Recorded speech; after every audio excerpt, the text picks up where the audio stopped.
कौन छोड़ी हो देवर जी मार ले लको मोतिया। बोहलाई में सरहम लागई दिला बह के बतिया।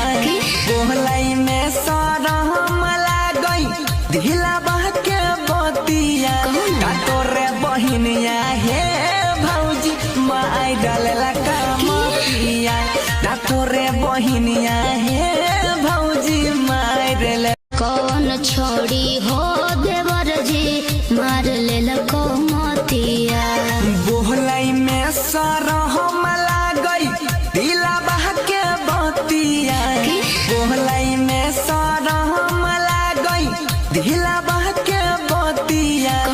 तोरे बहिनिया हे भौजी माई डालेला कमतिया। तोरे बहिनिया हे